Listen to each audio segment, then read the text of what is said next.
revelação de Deus na história é sempre assim.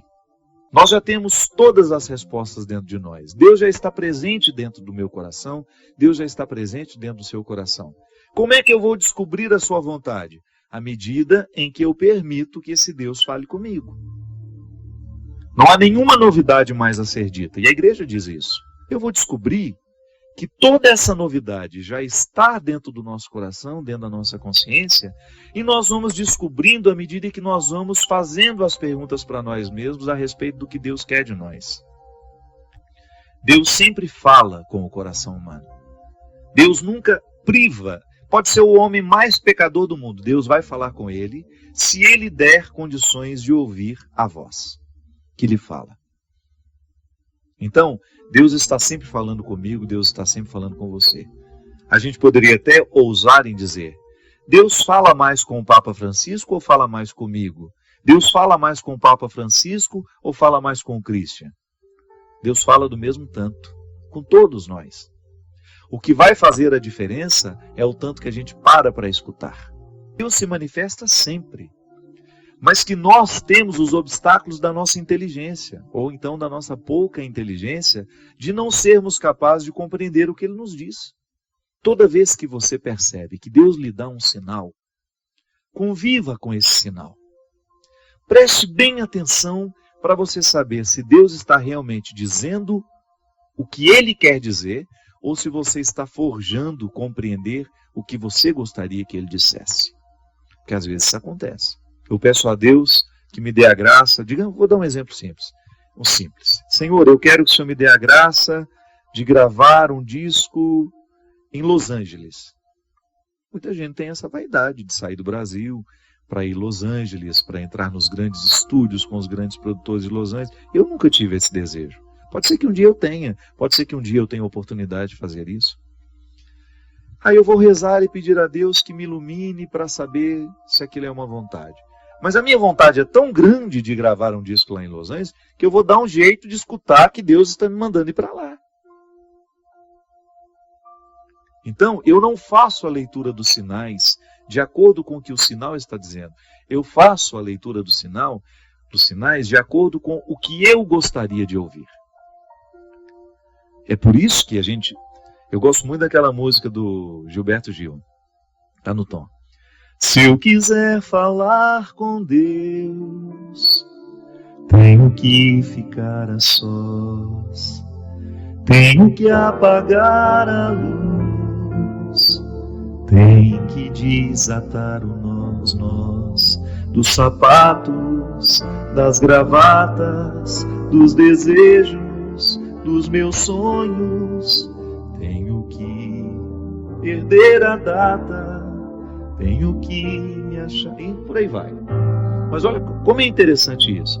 Quando a gente quer falar com Deus, e o poeta Gilberto Gil nos deu algumas dicas preciosas, a gente tem que desatar os nós do desejo também. Isso é, eu não posso ficar amarrado àquilo que eu tanto desejo. Eu tenho que me despojar. A grande questão é essa. Só pode ouvir o que Deus está dizendo aquele que despojou do que diz a si mesmo. É até bom repetir isso. Só pode ouvir o que Deus está dizendo aquele que despojou-se do que diz a si mesmo. Porque aí eu corro o risco de ouvir não o que Deus está me revelando, mas eu corro o risco de ouvir aquilo que eu gostaria que Ele me revelasse. Então, se eu não desafrouxar os nós, se eu não retirar um pouco o meu desejo da história, aí você pode até dizer, padre, mas um ser humano pode viver sem desejar? Não, mas nós podemos observar o desejo. Nós podemos ter uma compreensão cada vez mais acertada do que desejamos, de como funciona o nosso sistema. Nós desejamos o tempo todo e é isso que nos mantém vivos. Nós nunca... Lacan, o grande psicoterapeuta, dizia que o ser humano nunca pode parar de desejar, porque o que realiza o ser humano não é aquilo que ele tem, mas é aquilo que ele é ausente. Não é o que nós já alcançamos que nos mantém em pé, minha gente. O que nos mantém em pé é aquilo que nós não temos. Olha que interessante isso. Se a gente não se desamarra dos desejos, a gente não consegue receber a vida com as suas mudanças. Se a gente não é capaz de fazer a leitura desses sinais, dessa voz de Deus, nos indicando até isso que eu acabei de falar, talvez seja o momento de sair de cena, e aí eu observar que Deus está me dando todas as dicas para isso. Que Deus está encaminhando o meu coração para compreender a minha retirada como necessária. Para isso que a gente reza. Eu também quero saber qual é o meu lugar no mundo. Eu venho aqui, eu tenho o meu trabalho aqui na Canção Nova, eu viajo pelo Brasil levando a palavra de Deus através da minha música, através da minha arte. Eu acredito no meu ministério. Eu tenho quase 80 pessoas ligadas ao meu trabalho hoje. Então, meu trabalho gera a vida de mais de 80 famílias. Eu fico orgulhoso disso. Eu fico muito orgulhoso, fico muito feliz de saber que eu tenho a oportunidade de fazer um trabalho como padre que me leva a muitos lugares. Mas se por acaso eu começar a perceber os sinais de que Deus não me quer mais assim, eu não posso negligenciar os sinais. Por outro lado, eu tenho de conviver com eles. Como é que a gente observa que está na hora de mudar? Quando você começa a perceber que você está ficando incomodado com a vida que tem. Gosto de dizer sempre isso. Leve a sério aquilo que lhe incomoda. Observa bem aquilo que está lhe incomodando, porque Deus lhe fala através disso. Preste atenção nos incômodos da sua alma e você vai começar a identificar ali a voz de Deus, lhe ajudando a identificar uma mudança. É assim.